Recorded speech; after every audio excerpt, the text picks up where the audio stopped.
एक ऐसा premiere SIP, Tata है क्या, एक ऐसा प्रीमियर एसआईपी जिसके बारे में आपने कभी सुना नहीं होगा। इसको सुनने के बाद आपके दिमाग की ढक्कन खुल जाएगी, क्या एसआईपी भी ऐसा हो सकता है। तो ये प्रीमियर एसआईपी क्या है, ध्यान से समझिए। मैं एक एग्जांपल के माध्यम से समझा रहा हूँ कि मान लो ये राम है।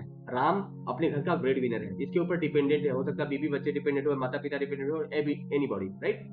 अब राम कह रहा है कि भैया मैं 2,000 रुपए पर मंथ का एसआईपी कराना चाहता हूँ, प्रीमियर एसआईपी। ठीक है, तो समझते हैं कि मान जाओ कि राम का उम्र 30 साल है और राम 2,000 रुपए पर मंथ कह रहा है जमा करूंगा, 15 साल तक जमा करूंगा। कितने साल तक? 15 साल तक जमा करूंगा। ओके, कितना? 2,000 रुपए पर मंथ, यानी कि 24,000 रुपए पर ईयर। अब सिनारियो देखते हैं। सिनारियो क्या देखते हैं कि ये जो राम है, राम का डेथ हो जाता है। राम का मान जाओ कि आज 2,000 रुपए इसने दिया, आज 2,000 रुपए इसने दिया और कल को उसका डेथ हो गया, तो क्या होगा? तो इसको डेथ बेनिफिट मिलेगा। कितना मिलेगा? 6,67,000 रुपए के करीब मिलेगा डेथ बेनिफिट। और अगर राम का डेथ हो जाता है एक्सीडेंटल की वजह से, एडी की वजह से हो जाता है, तो टोटल 8,67,000 मिलेगा। ठीक है, 8,67,000 के करीब मान जाता हूँ। ओके, अगर राम को कभी परमानेंट डिसेबिलिटी हो जाती है कि भैया आज हम चल रहे हैं, राम चल रहा है, अचानक उसको डिसेबिलिटी हो गई, टोटल परमानेंट डिसेबिलिटी, ठीक है, तो उसमें एटीपीडी का पैसा भी मिलेगा। कितना? 2,27,000 रुपए। ये हो गया, इतना क्लियर। अब ये जो 15 साल तक पैसा भरना था ना, राम का तो डेथ हो गया मान जाओ, तो जब पैसा जो भरना था वो कंपनी भरेगी, यानी कि यहाँ पे वेवर ऑफ प्रीमियम है, कंपनी भरेगी। और जो एसआईपी का पैसा है वो घर वाले अपना अपने गोल को पूरा करेंगे। यहां से क्लियर हो गया, यानी कि राम रहे या न रहे, दोनों ही कंडीशन पे उसकी एसआईपी चल रही है। कि राम रह रहा है तो अच्छी बात है, फाइनेंशियल गोल पूरा होगा। राम नहीं रहता है तो भी एसआईपी का पूरा पैसा कंपनी भरेगी और एसआईपी का बेनिफिट घर वाले लेंगे, यानी फ्यूचर सिक्योर है। ओके, और क्या क्या है इसमें? 5 साल का लॉकिंग पीरियड है।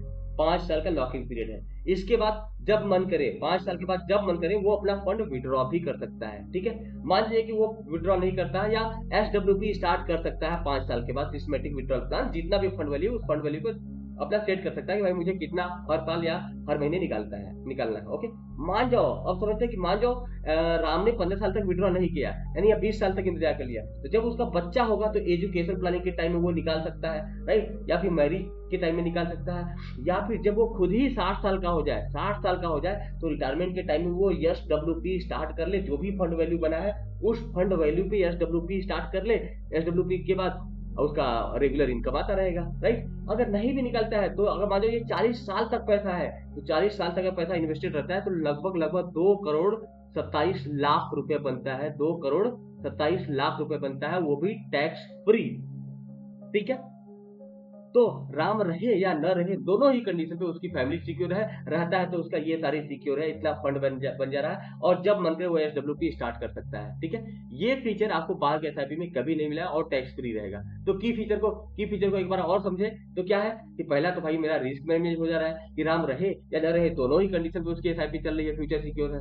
दूसरा क्या हो जा रहा है? दूसरा यह है कि एसडब्ल्यूपी स्टार्ट कर सकते हैं। 5 साल का लॉकिंग पीरियड होने की वजह से उसका फंड ग्रो कर जाएगा, क्योंकि बाहर से एसआईपी करने पे हम लोग डिसिप्लिन नहीं हो पाता है, अपना एसआईपी चला नहीं पाते हैं, राइट। बहुत सारा यहाँ 5 साल होने की वजह से उसका फंड बनेगा ही बनेगा। ठीक है, तो दूसरा चीज कि अगर लेडीज इसमें करते हैं तो उसको ज्यादा यूनिट मिलता है। यूनिट क्या मिलता है? ज्यादा मिलता है। ठीक है, और प्रीमियम एलोकेशन चार्जेस भी कम लगते हैं, और क्या है, FMC charges, fund management charges भी यहाँ पे नहीं लगेगा। ठीक है, तो ये सब इसके की फीचर है। प्रीमियर एसआईपी को ज्यादा जानने के लिए मुझे कांटेक्ट करें।